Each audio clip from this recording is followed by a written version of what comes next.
Elvira est un des personnages féminins de cette histoire. C'est une des victimes de Don Giovanni. Contrairement aux autres personnages féminins, elle est seule dans l'histoire. Et on sent dans ce personnage la solitude et la détresse derrière. Elle arrive, on sait déjà que c'est une victime de Don Giovanni. Elle le cherche parce qu'elle ne comprend pas, elle veut des réponses. Il est parti, il lui avait promis tant et tant de choses que pour elle c'est de l'ordre de l'inexplicable, que tout d'un coup il n'y ait plus rien. Elle apprend très vite par Leporello la liste de conquêtes incalculable presque. Enfin, il les calcule, mais c'est même pas des dizaines, des centaines, mais des milliers de femmes victimes de Don Juan. Et donc le choc qu'elle reçoit va se déliter comme ça dans tout l'opéra. Elle va passer par la colère et la rage, le désespoir.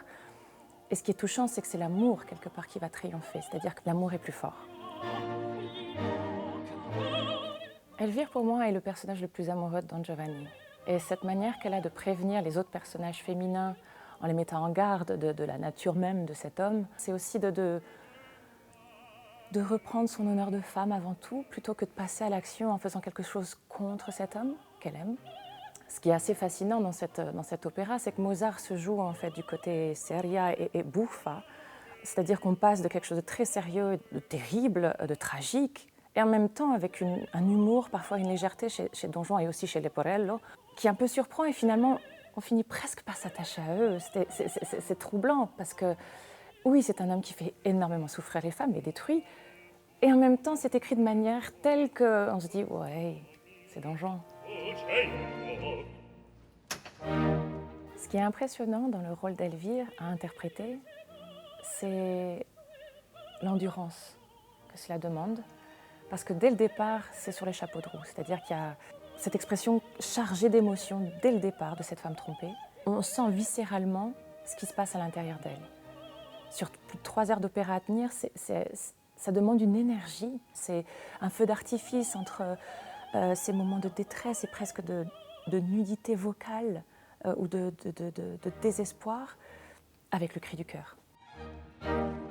Dans cette production de Klaus Guth, ce qui est intéressant, c'est que j'ai découvert la femme qui se cachait quelque part derrière ce personnage que j'imaginais beaucoup plus hystérique.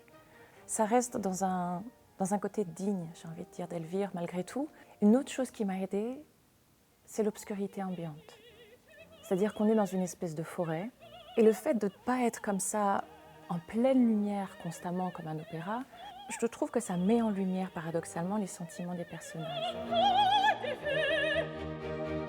J'ai fait mes débuts à l'Opéra de Paris il y a 11 ans, déjà dans Don Giovanni, et en plus avec Peter Mattei déjà dans le rôle titre.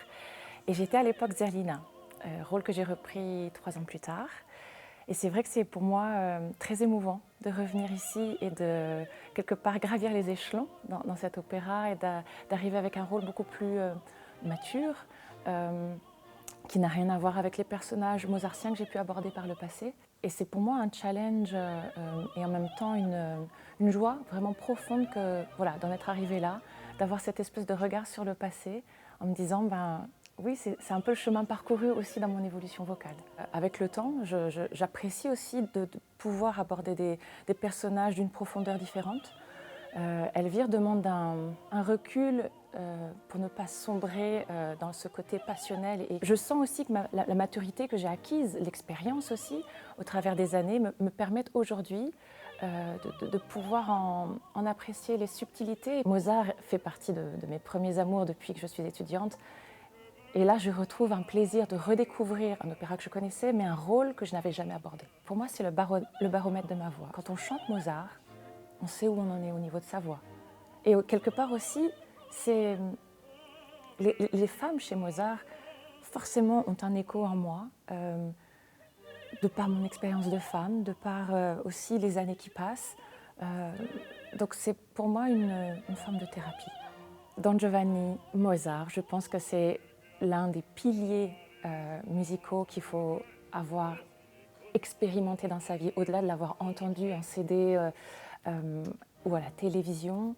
Il s'agit là d'une histoire qui parle à tous. On est dans une musique qui vous prend aux tripes, du début à la fin. Et si j'ai un conseil, c'est si vous devez voir un opéra dans votre vie, déjà un opéra de Mozart, s'il vous plaît, Mais Don Giovanni, je pense que vous ne pouvez pas vous tromper.